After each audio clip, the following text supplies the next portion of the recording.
السلام علیکم ورحمۃ اللہ وبرکاتہ۔ ناظرین خوش آمدید کہتے ہیں۔ دورہ ترجمہ قرآن کا سلسلہ جاری، سورہ ابراہیم کا مطالعہ کریں اور ابراہیم علیہ السلام کی بہت پیاری دعائیں اس وقت ہماری زیر مطالعہ آگے بڑھا رہے ہیں۔ سورہ ابراہیم کی آیت نمبر 37 سے۔ اعوذ باللہ من الشیطان الرجیم، بسم اللہ الرحمن الرحیم۔ ربنا انی اسکنت من ذریتی بواد غیر ذی زرع عند بیتک المحرم۔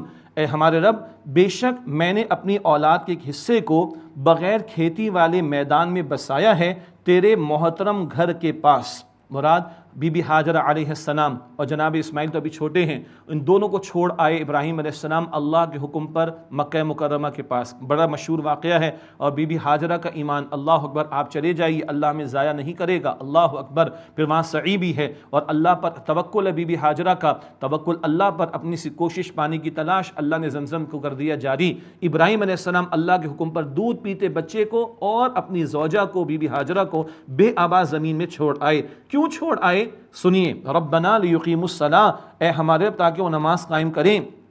فجعل افئدۃ من الناس تہوی الیہم، پس لوگوں کے دلوں کو ایسا کر دے کہ وہ ان کی طرف مائل ہوں۔ وارزقھم من الثمرات لعلہم یشکرون، اور انہیں پھلوں میں سے رزق عطا فرما تاکہ وہ شکر ادا کریں۔ اولاد کو سیٹل کر رہے ہیں، ابھی تو اولاد دودھ پیتا بچہ ہے ان کا، اللہ اکبر، مگر اولاد کو سیٹل کر رہے ہیں۔ اولاد تو آج بھی سیٹل ہو رہی ہے، برین ڈرین بھی ہو رہا ہے، مائگریشن بھی ہو رہی ہے، سب کچھ ہو رہا ہے، مگر پیغمبر نے اولاد کو کیوں بسایا؟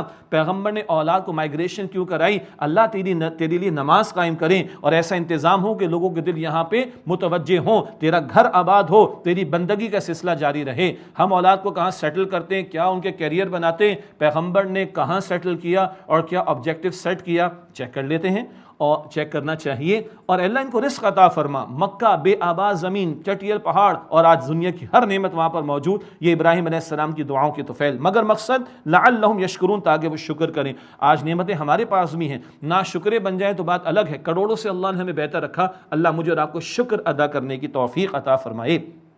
ربنا، اے ہمارے رب، انک تعلم ما نخفی وما نعلن، بے شک تو جانتا ہے جو کچھ ہم پوشیدہ رکھتے ہیں اور جو ہم ظاہر کرتے ہیں۔ وما یخفی علی اللہ من شیء فی الارض ولا فی السماء، اور اللہ پر کوئی شے پوشیدہ نہیں، نہ زمین میں اور نہ ہی آسمان میں، اللہ سب کچھ جانتا ہے، ظاہر ہو یا باطن۔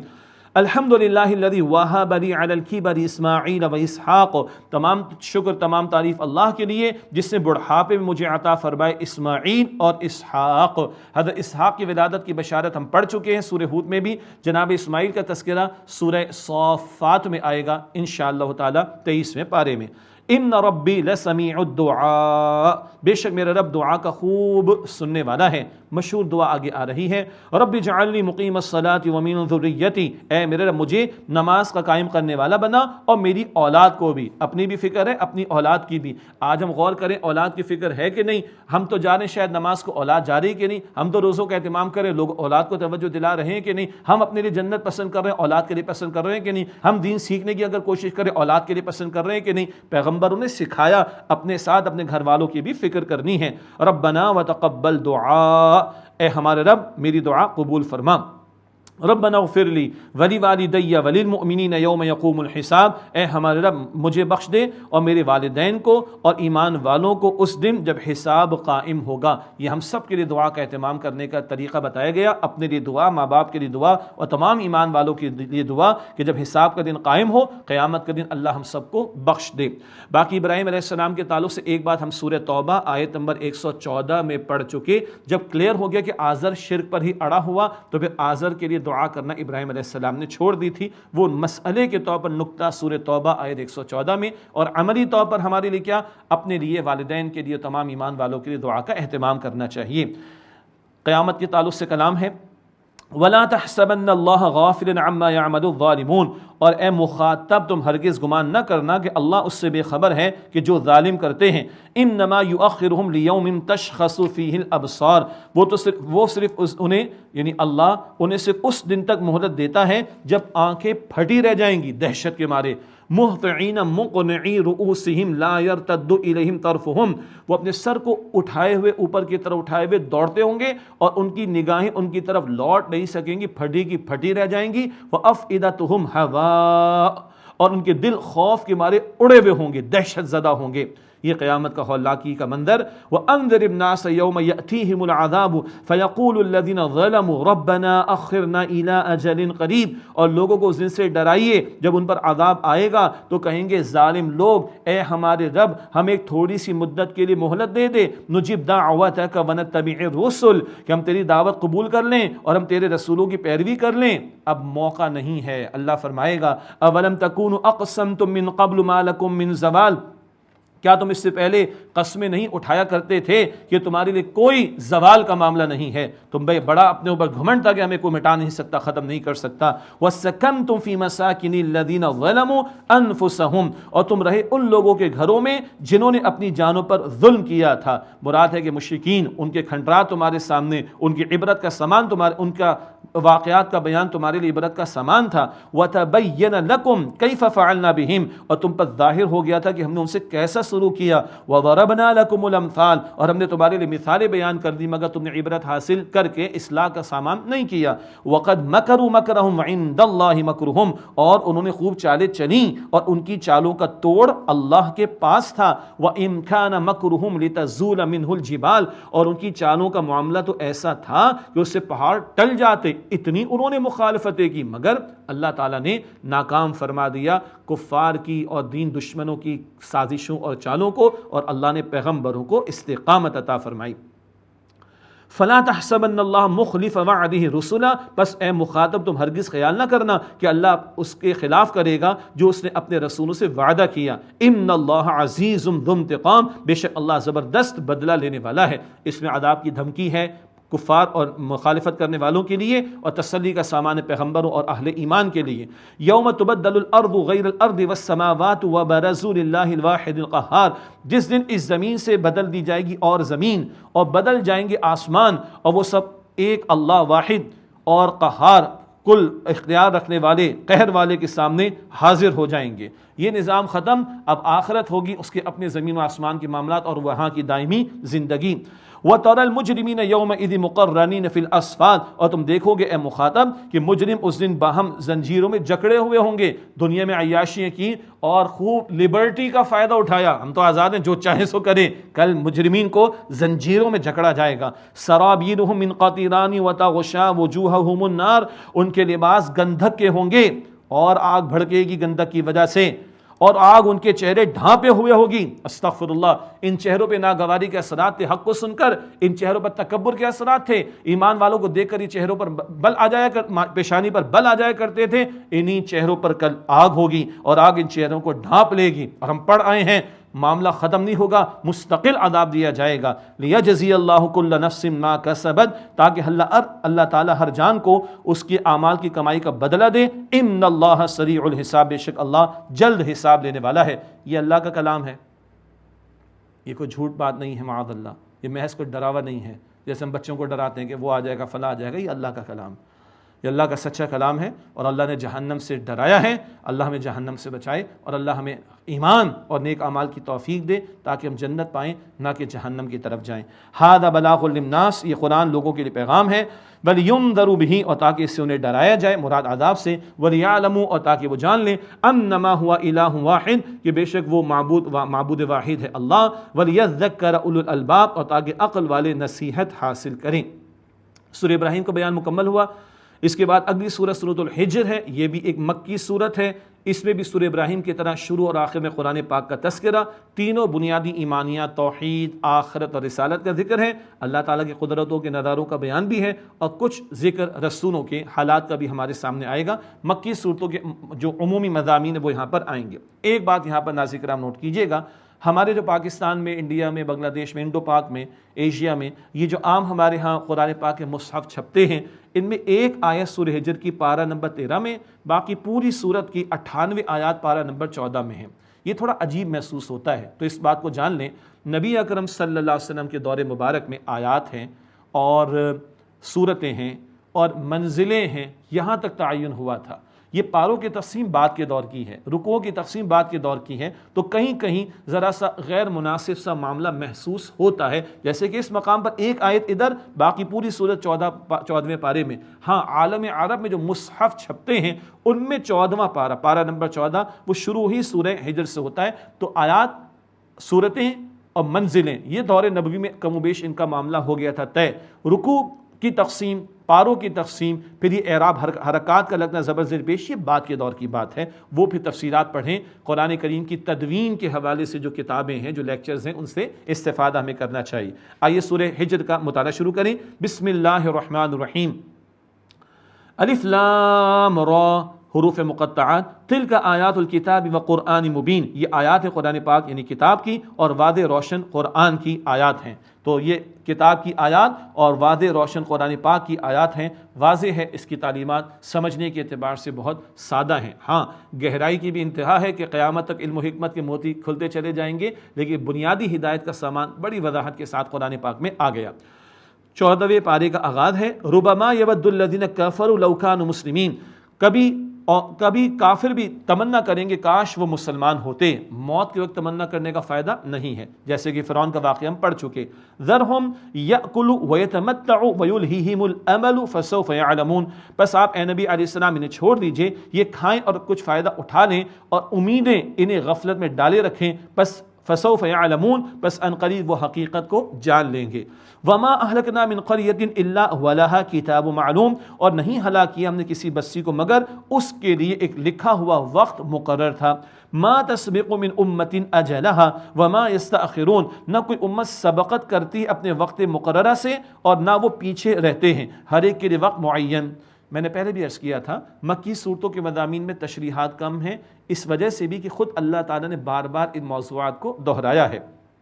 وقالوا یا ایھا الذی نزل علیہ الذکر انک لمجنون، اور ان کفار نے کہا کہ اے وہ شخص جس پر قرآن کریم نازل کیا گیا، بے شک تم تو مجنون ہو۔ معاذ اللہ ثم معاذ اللہ، یہ بدترین بد کلامی جو کفار مکہ نے کی ہے حضور کی شان میں گستاخیاں کرتے ہوئے، معاذ اللہ۔ لو ما تأتینا بالملائکۃ ان کنت من الصادقین، تم ہمارے پاس فرشتوں کو کیوں نہیں لے آتے اگر تم سچوں میں سے ہو۔ اللہ کا تبصرہ، ما ننزل الملائکۃ الا بالحق وما كانوا اذا منظرین، ہم نازل نہیں کرتے فرشتے مگر حق کے ساتھ، یعنی مقصد کے ساتھ، اور وہ اس وقت مہلت نہیں دیے جائیں گے۔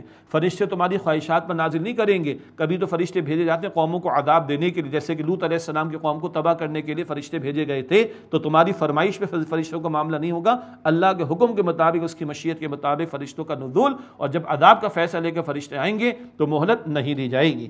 انا نحن نزلنا الذکر وانا له لحافظون، بے شک ہم نے اس الذکر یعنی قرآن حکیم کو نازل کیا اور ہم ہی اس کی حفاظت کرنے والے ہیں۔ یہ اللہ تعالیٰ کا وعدہ نہ تورات کے لیے تھا نہ انجیل کے لیے، کیوں؟ وہ انٹرم پیریڈ کے لیے کتابیں تھیں۔ اب آخری کلام قرآن پاک آ گیا، اس کی حفاظت کا ذمہ اللہ تعالیٰ نے لیا قیامت تک کے لیے۔ کروڑوں سینوں میں یہ قرآن پاک محفوظ ہے۔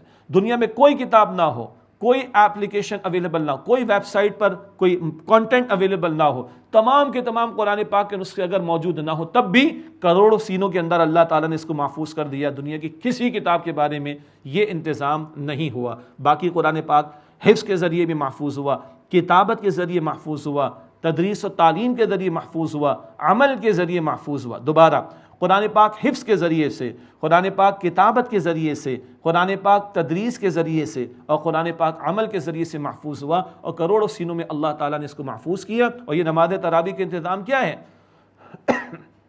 یہ ایک ڈیوائن اسکیم ہے، گلوبل لیول پر قرآن پاک کی دہرائی اور اس کی حفاظت کا سامان کرنے کے لیے۔ سبحان اللہ۔ وَلَقَدْ أَرْسَلْنَا مِن قَبْلِكَ فِي شِيَعِ الْأَوَّلِينَ، اور یقیناً ہم نے آپ سے پہلے اے نبی علیہ السلام پہلے گروہوں میں اور لوگوں میں، گروہوں میں، قوموں میں رسول بھیجے۔ وَمَا يَأْتِيهِم مِّن رَّسُولٍ إِلَّا كَانُوا بِهِ يَسْتَهْزِئُونَ، اور ان کے پاس کوئی رسول نہیں آئے مگر وہ لوگ ان سے استہزاء کرتے، مراد مذاق اڑاتے، معاذ اللہ۔ كَذَلِكَ نَسْلُكُهُ فِي قُلُوبِ الْمُجْرِمِينَ، اسی طرح ہم اس انکار کی روش کو مجرموں کے دلوں میں ڈال دیتے ہیں۔ ڈال دیتے ہیں مراد جب خود یہ مجرم ہٹ دھرمی پر آتے ہیں، اللہ اسی طرف چلنے دیتا ہے، پھر ان کے لیے پکڑ کا سامان بھی اللہ کی طرف سے ہوتا ہے۔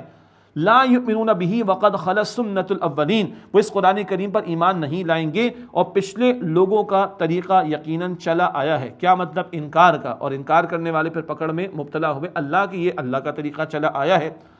وَلَوْ فَتَحْنَا عَلَيْهِمْ بَابًا مِنَ السَّمَاءِ فَظَلُّوا فِيهِ يَعْرُجُونَ، اور اگر ان پر آسمان کا کوئی دروازہ کھول دیں اور اس میں دن بھر چڑھتے بھی رہیں لقالوا انما سکرت ابصارنا بل نحن قوم مسحورون، تو وہ یہی کہیں گے کہ اس کے سوا کچھ نہیں کہ ہماری نظر بندی کر دی گئی ہے، بلکہ ہم تو جادو زدہ لوگ ہیں۔ مراد ہے کہ بہت کچھ بھی ان کو دکھا دیا جائے، ہر دھرمی میں کہیں گے ہمیں تو کچھ سمجھ نہیں آ رہی، ہماری تو نظر بندی کر دی گئی، ہم پر تو جادو کر دیا گیا۔ یہ ہر دھرمی ہے کفار کی جس کا تذکرہ قرآن پاک فرما رہا ہے۔ وَلَقَدْ جَعَلْنَا فِي السَّمَاءِ بُرُوجًا وَزَيَّنَّاهَا لِلنَّاظِرِينَ، اور یقیناً ہم نے آسمان میں ستارے بنائے اور انہیں دیکھنے والوں کے لیے زینت، اور اس سے دیکھنے والوں کے لیے زینت دی۔ مراد ہے کہ اس قرآن پاک ستاروں کے بارے میں فرماتے ہیں کہ آسمان کو اللہ نے ستاروں سے سجایا، یہ زینت کا سامان ہے۔ وَحَفِظْنَاهَا مِنْ كُلِّ شَيْطَانٍ رَجِيمٍ، اور ہم نے ہر مردود شیطان سے اس کی حفاظت کی۔ إِلَّا مَنِ اسْتَرَقَ السَّمْعَ فَأَتْبَعَهُ شِهَابٌ مُبِينٌ، مگر جو کوئی چوری چھپے کچھ سن لے تو چمکتا ہوا شعلہ اس کا پیچھا کرتا ہے۔ وہی کو اگر شیاطین جن اگر سننے یا اچکنے کی کوشش کرتے تو ستارے شہاب ثاقب ان کو مارے جاتے۔ یہ بھی ستاروں کا ایک مقصد اس مقام پر بیان ہوا، اور مقامات پر بھی ذکر آئے گا مزید انشاءاللہ۔ وَالْأَرْضَ مَدَدْنَاهَا وَأَلْقَيْنَا فِيهَا رَوَاسِيَ وَأَنبَتْنَا فِيهَا مِنْ كُلِّ شَيْءٍ مَوْزُونٍ، اور ہم نے زمین کو پھیلا دیا اور ہم نے اس میں پہاڑ رکھ دیے اور ہم نے اس میں ہر شے موزوں اگائی، فیزیبل۔ بہت سارے پلانٹس ہیں مگر موسٹ فیزیبل انوائرمنٹ جو اللہ نے پیدا کی وہ اس زمین پر ہے انسان کی زندگی کے لیے۔ آکسیجن کی مقدار کو دیکھ لیں، سورج سے بہت مناسب فاصلے پر زمین کا ہونا دیکھ لیں، خشکی پانی کا توازن دیکھ لیں، وغیرہ وغیرہ، اور بہت ساری باتیں اللہ کہتے ہیں موزون، ہم نے فیزیبل ہر شے اگائی۔ وَجَعَلْنَا لَكُمْ، یہ اگانے کے ذیل میں نے عرض کیا کہ اگایا بھی ہر شے کو اللہ نے موضوع اور بنایا بھی ہر شے کو اللہ تعالیٰ نے موضوع، تاکہ زمین پر بندوں کی زندگی کا معاملہ برقرار رہ سکے۔ وَجَعَلْنَا لَكُمْ فِيهَا مَعَائِشَ، اور ہم نے تمہارے اس میں سامان معیشت بنائے، وَمَن لَسْتُمْ لَهُ بِرَازِقِينَ، اور اس کے لیے بھی جسے تم رزق دینے والے نہیں۔ اللہ کی مخلوقات کا تو تم احاطہ نہیں کر سکتے، اور تمام مخلوقات کے لیے رزق کا سامان اللہ نے کیا۔ وَإِن مِّن شَيْءٍ إِلَّا عِندَنَا خَزَائِنُهُ، اور کوئی شے نہیں مگر یہ کہ جس کے خزانے ہمارے پاس نہ ہوں۔ وَمَا نُنَزِّلُهُ إِلَّا بِقَدَرٍ مَعْلُوم، اور ہم نہیں اتارتے مگر ایک مناسب اندازے کے مطابق۔ سبحان اللہ، اللہ کے خزانوں میں کبھی نہیں، اللہ مناسب اندازے کے مطابق اتارتا ہے۔ پتھر، آج کوئی پتھروں کو رگڑ کر آگ جلاتے نہیں، بڑا پیارا جملہ، پتھر کا زمانہ اس لیے ختم نہیں ہوا کہ پتھر ختم ہو گئے، پتھر تو آج بھی مگر رگڑ کر جلاتے نہیں آگ کو، اور اللہ نے ذرائع دے دی ایندھن کے فیول کے ہمیں۔ سبحان اللہ، اللہ کے خزانوں میں کوئی کمی نہیں، وہ تو ڈیو میجر میں نازل کرتا ہے لوگوں کی حاجات کے مطابق۔ ہاں، ظلم کا نظام اگر غریب تک اللہ کی نعمتیں پہنچنے نہیں دے رہا تو ظلم کے نظام کو ختم کرنے کی جد و جہد کرنا یہ اہل ایمان پر لازم ہے۔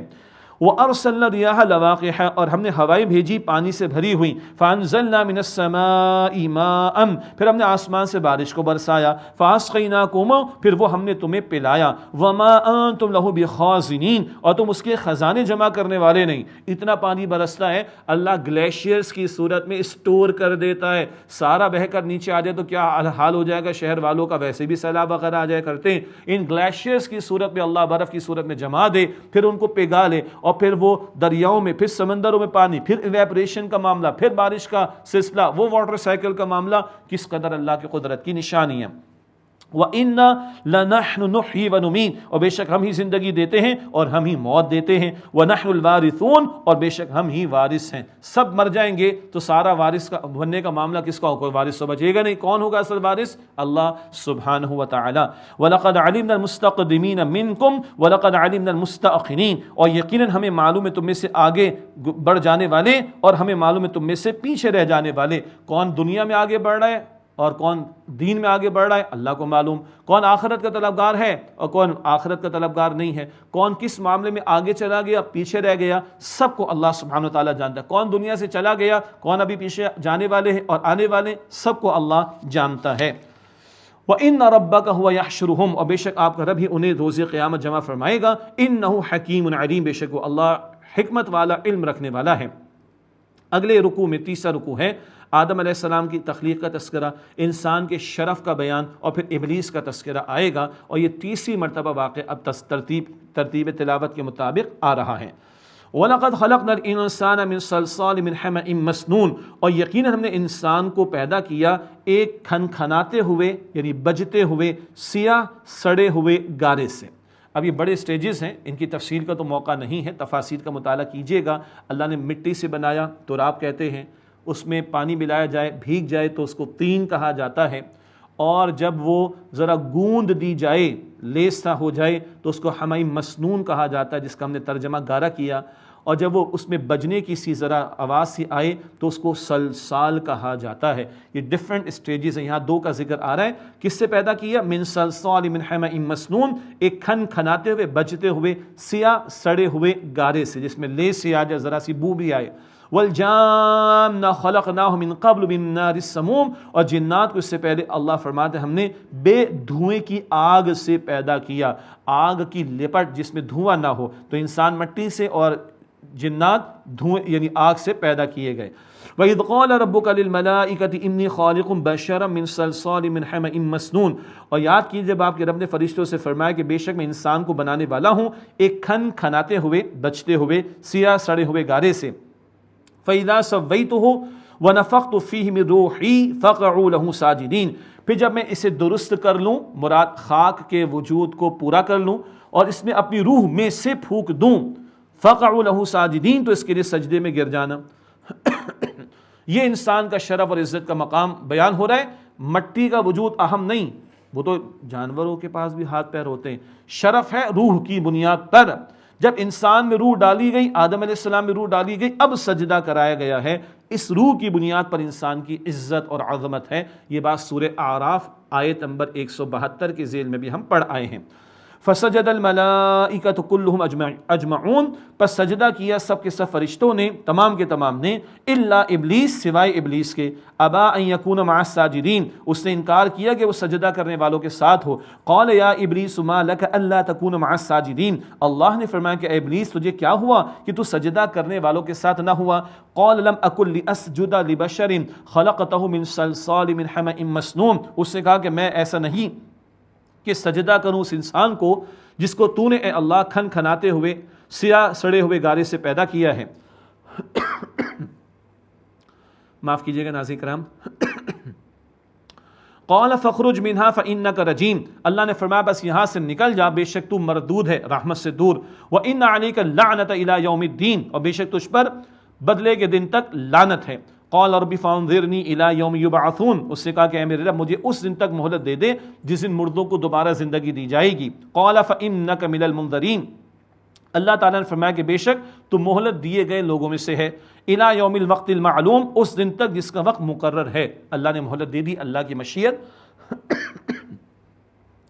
قال ربی بما اغویتنی لأزینن لہم فی الارض، اس نے کہا کہ اے میرے رب جیسے کہ تو نے مجھے گمراہ کرنے کا فیصلہ کر لیا تو میں ضرور ان کے لیے گناہوں کو، برے اعمال کو زمین میں مزین کروں گا۔ وَلَأُغْوِيَنَّهُمْ أَجْمَعِينَ، اور میں ضرور ان سب کو گمراہ کروں گا، مراد کوشش۔ إِلَّا عِبَادَكَ مِنْهُمُ الْمُخْلَصِينَ، سوائے ان میں سے جو تیرے مخلص بندے ہوں گے۔ یہ نوٹ کیجئے گا، جب یہ واقعہ ہر مرتبہ ہم پڑھیں گے کوئی نئے پہلو سامنے آئیں گے، سوائے کہ ان کے تیرے مخلص بندے۔ ایک ہوتا ہے مخلص، اخلاص اختیار کرنے والا، ایک ہوتا ہے مخلص جس کو اللہ چن لے، اللہ خاص کر لے، مخلص۔ اللہ مجھے اور آپ کو اخلاص بھی عطا فرمائے، اللہ مجھے اور آپ کو اپنے مخلص بندوں میں شامل فرمائے۔ الا عبادک منہم المخلصین، سوائے ان میں سے جو تیرے مخلص بندے ہیں۔ قال ھذا صراط علی مستقیم، اللہ نے فرمایا کہ یہ راستہ سیدھا مجھ تک آتا ہے، جو میری بندگی پر آ جائیں، مجھ سے لو لگائیں، میری طرف ہو رہیں، غلطی ہو جائے توبہ کر لیں گے لیکن میری طرف یکسو ہو جائیں تو بہرحال وہ تیرے چنگل سے بچیں گے، تیرے شر سے میں ان کو بچاؤں گا۔ ان عبادی لیس لک علیہم سلطان، بے شک وہ میرے بندے ہیں ان پر تیرا کوئی زور نہیں۔ الا من اتبعک من الغاوین، سوائے وہ گمراہوں میں سے کہ جس نے تیری پیروی کی۔ ان کا تو معاملہ پھر شیطان کے ساتھ ہی ہوگا جو شیطان کی پیروی میں لگے۔ وَإِنَّ جَهَنَّمَ لَمَوْعِدُهُمْ أَجْمَعِينَ، اور بے شک ان سب کے لیے جہنم وعدہ گاہ ہے، ان کا ٹھکانہ جہنم ہے۔ لَهَا سَبْعَةُ أَبْوَابٍ، اس کے 7 دروازے ہیں، مختلف کیفیات اور مختلف جرائم والے لوگ مختلف دروازوں سے داخل ہوں گے۔ جہنم کے 7 ہیں، حدیث میں ذکر آتا ہے جنت کے 8 ہیں، اللہ ہمیں جنت الفردوس عطا فرمائے۔ لِكُلِّ بَابٍ مِّنْهُمْ جُزْءٌ مَّقْسُومٌ، ہر دروازے کے لیے ان کا ایک حصہ تقسیم شدہ ہے۔ گناہوں کے اعتبار سے مجرمین مختلف دروازوں سے جہنم میں داخل ہوں گے، اللہ ہم سب کو جہنم کے عذاب سے محفوظ فرمائے۔ اس کے برعکس متقین اور جنت کا تذکرہ، ان المتقین فی جنات وعیون، بے شک متقین باغات و چشموں میں ہوں گے، کہا جائے گا ادخلوها بسلام آمنین، تم ان میں سلامتی کے ساتھ داخل ہو جاؤ، مراد کوئی خوف کوئی خطر نہیں۔ ونزعنا ما فی صدورهم من غل اخوانا علی سرر متقابلین، اور ہم ان کے سینوں سے رنجشیں کھینچ لیں گے، بھائی بھائی بن کر تختوں پر آمنے سامنے بیٹھیں گے۔ یہ تختے دنیا کے نہیں ہوں گے جو پرانے ہو جاتے ہیں، دیمک لگ جاتی، چٹک جاتے ہیں، ٹوٹ جاتے ہیں، یہ شاہانہ تخت ہوں گے، ہر جنتی بادشاہ ہوگا اور شاہانہ محفلیں سجی ہوں گی، آمنے سامنے ہوں گے، کوئی پیٹ کر کے نہیں بیٹھے گا، ایک دوسرے کے سامنے ہوں گے، ریلیکس موڈ ہوگا، سبحان اللہ۔ علی سرر متقابلین، تختوں پر آمنے سامنے بیٹھے ہوں گے، لا یمسہم فیہا نصب وما ہم منہا بمخرجین، اس میں نہ انہیں کوئی تکلیف چھوئے گی اور نہ وہ اس سے نکالے جائیں گے۔ اللہم انا نسألک جنت الفردوس، اے اللہ ہم تجھ سے جنت الفردوس کا سوال کرتے ہیں۔ نبی عبادی انی انا الغفور الرحیم، اے میرے نبی صلی اللہ علیہ وسلم میرے بندوں کو بتا دیجئے کہ بے شک میں بہت بخشنے والا نہایت رحم کرنے والا ہوں، ہاں وان عذابی هو العذاب العلیم، اور بے شک میرا عذاب ہی دردناک عذاب ہے۔ یہ ہیں دونوں شان اللہ کی۔ نبی علیہ السلام کے ایک نوجوان صحابی، ان کی وفات کا وقت قریب، حضور تشریف لے گئے، آپ نے پوچھا کیا کیفیت؟ اے اللہ کے رسول، اللہ کی رحمت سے امید ہے کہ معاف فرما دے گا، مگر ڈرتا ہوں کہ پکڑ نہ فرما لے۔ حضور نے فرمایا دونوں کیفیت ساتھ ساتھ ہوں، اللہ وہ دے گا جس کی امید ہے، اس سے بچائے گا جس سے وہ ڈرتا ہے۔ حدیث میں ہے ایمان خوف اور امید کی درمیانی کیفیت کا نام ہے۔ اللہ کی پکڑ اور عذاب کا خوف رکھنا چاہیے اور اللہ کی رحمت کی امید رکھنی چاہیے۔ اللہ ہمیں اس کی توفیق عطا فرمائے۔ ناظرین کرام، ایک وقفہ لیتے ہیں، اس کے بعد انشاءاللہ سلسلہ دورہ ترجمہ قرآن کا رہے گا جاری۔ السلام علیکم ورحمۃ اللہ وبرکاتہ۔